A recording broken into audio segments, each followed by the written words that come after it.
स्वागत है आप सभी को आज के सेशन में। दोस्तों आज जो हम बताएंगे आप लोगों को एक्सरसाइज 8.1 से और क्वेश्चन नंबर जो है वो 10 है। वीडियो के अंत तक बने रहना है। यदि वीडियो अच्छा लगे तो लाइक कर लीजिएगा और नए हैं तो चैनल को सब्सक्राइब कर लीजिएगा। चलिए आज की क्वेश्चन को हम देखते हैं। क्वेश्चन नंबर 10 है और एक्सरसाइज 8.1 से वीडियो के अंत तक बने रहना आप लोग को, ठीक है। चलिए क्वेश्चन है आपका, कह रहा है त्रिभुज पी क्यू आर में जिसका कोण क्यू समकोण है।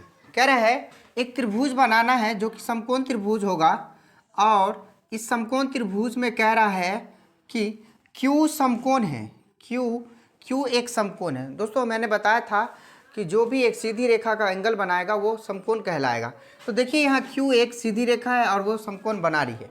तो हमें पहले ही क्वेश्चन कह दिया है कि क्यू क्या होगा, एक समकोण त्रिभुज होगा और बाकी जो होगा क्या होगा, एक न्यून कोण। तो P हो गया आपका न्यून कोण और R हो गया आपका न्यून कोण। यहाँ तक के क्लियर हो गया, कोई दिक्कत नहीं। दिक्कत हो तो कमेंट कर लीजिए, ठीक है। PQR इस तरीका से मेरा एक त्रिभुज बन गया। अब जो क्वेश्चन कह रहा है PR प्लस QR बराबर 25 सेंटीमीटर। अब दोस्तों यहाँ पे एक कन्फ्यूज ये होगा कि PR प्लस QR बराबर 25 सेंटीमीटर और दूसरा दिया है आपका PQ बराबर 5 सेंटीमीटर। अब आप कंफ्यूज यहाँ हो जाएंगे कि हम दो का वैल्यू दे दिया हमको 25, यानी दो त्रिभुज का, यानी PR का भी और QR के भी। तो हम किसका मान रखें, PR का रखें या QR का रखें। तो अगर मान लीजिए आप PR का रखेंगे तो QR भी 25 हो जाएगा। नहीं दोस्तों, ऐसा नहीं करना है आपको। ऐसा कीजिएगा तो गलती हो जाएगा। क्या करना है ये ध्यान दीजिए।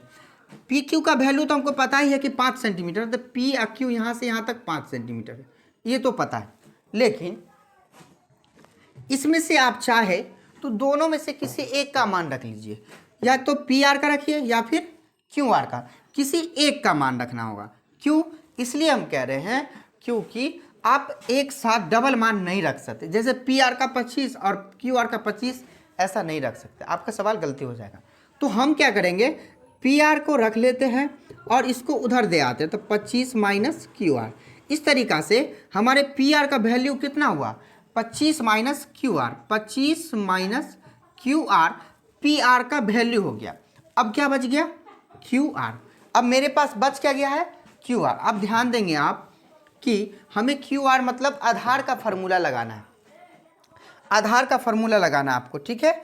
और आपसे जो ज्ञात करने के लिए कह रहा है लास्ट में हम बताएंगे आपको क्या क्या ज्ञात करना है इसमें। देखिए तो हमें क्यू आर पहले निकाले, तो क्यू आर का फार्मूला यानी आधार बराबर क्या हो जाएगा, कर्ण। कर्ण क्या है, पी आर है, तो पी आर का होल स्क्वायर माइनस लंब, तो पी क्यू का होल स्क्वायर हो गया। क्यू आर को ऐसे ही रहने दीजिए। अब क्या करना है आपको, सो ध्यान दीजिए। हम क्या करते हैं, रूट को हटा लेते हैं, तो रूट हटा स्क्वायर लग गया, राइट। यहाँ तो कोई दिक्कत नहीं। क्या हुआ, रूट अंडर हटाए स्क्वायर लगा लिए इधर।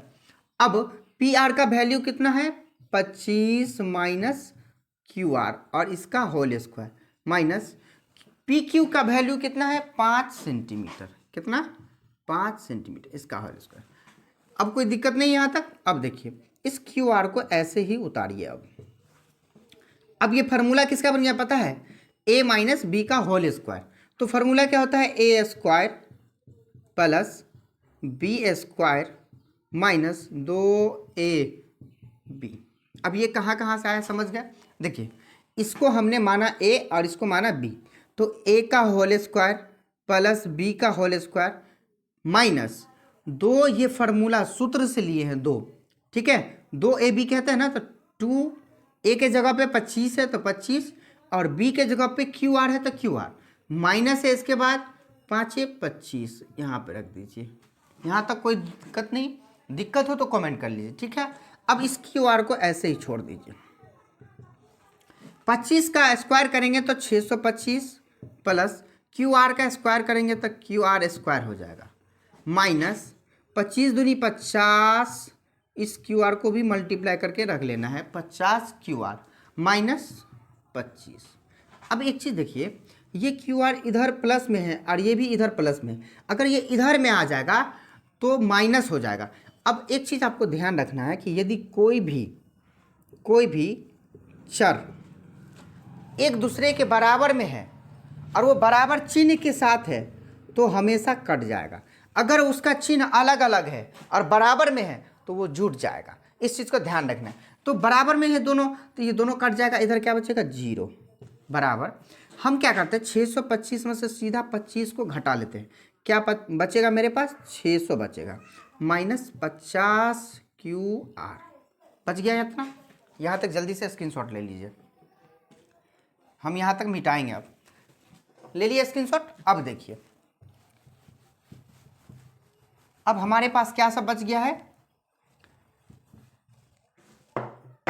क्या बच गया हमारे पास 0 बचा बराबर 600 बचा माइनस 50 QR बच गया, यही सब बच गया। अब हम इसको आसानी से हम क्या करेंगे QR का वैल्यू निकाल लेंगे।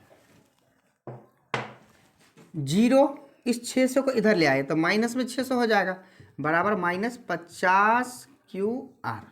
तो माइनस 600 बराबर माइनस 50 QR, माइनस से माइनस कट गया इसीलिए QR बराबर 600 अब बट्टे में 50, 0 से 0 कटा 12 पंचे 60।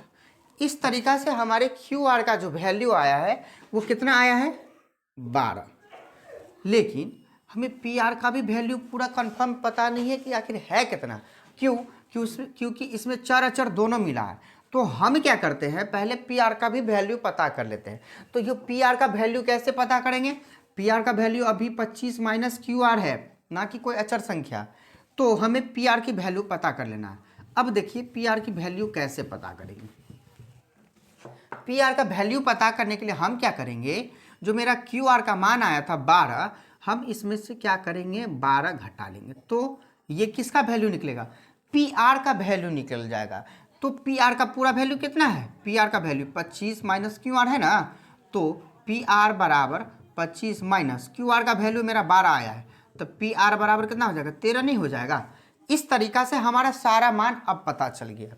अब हमें जो पता चल गया वो PR का भी वैल्यू पता चल गया, QR का भी वैल्यू पता चल गया और PQ का तो पहले से ही है ही। अब हमसे जो क्वेश्चन पूछा है उसका वैल्यू ज्ञात करना है। वैल्यू है आपका साइन P कॉस P और टेन P का वैल्यू ज्ञात करना है। ठीक है, अब देखिए इसका जो वैल्यू ज्ञात करेंगे वो कहाँ से, साइन बराबर क्या होता है P/H। P/H यहाँ पे थीटा की चर्चा नहीं हुई है। अगर थीटा की चर्चा होती तो वो सीधा जैसा था वैसा ही उतर जाता, क्योंकि हमें PR का पूरा वैल्यू पता चल गया कि 13 है। अब साइन P तो P का वैल्यू कितना हो जाएगा P/H, ये फार्मूला से रहा।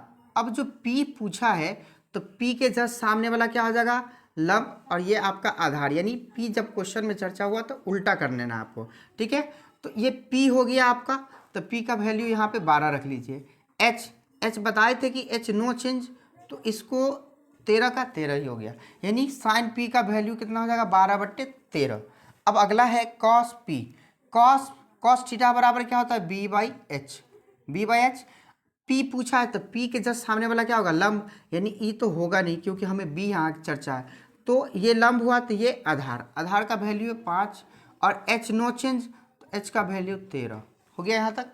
अब आइए टेन P के जस्ट सामने वाला लंब, यानी P का फॉर्मूला टेन बराबर फॉर्मूला होता है P/B। तो टेन का वैल्यू कितना हो जाएगा, टेन P का वैल्यू 12 हो जाएगा और B का वैल्यू कितना हो जाएगा 5। इस तरीका से आपसे क्वेश्चन पूछाएगा। ये रहा आपका आंसर, यहाँ तक कि आपको आंसर बताना पड़ेगा। वीडियो अच्छी लगी हो तो लाइक कमेंट कर लीजिए, दोस्तों में शेयर कर दीजिए। फिर मिलते हैं हम अगला वीडियो लेके, जो मोस्ट टॉपिक क्वेश्चन होगा फिर अगले वीडियो में लाया जाएगा। जब तक के लिए थैंक यू। चैनल को नए हैं तो सब्सक्राइब कर लीजिएगा।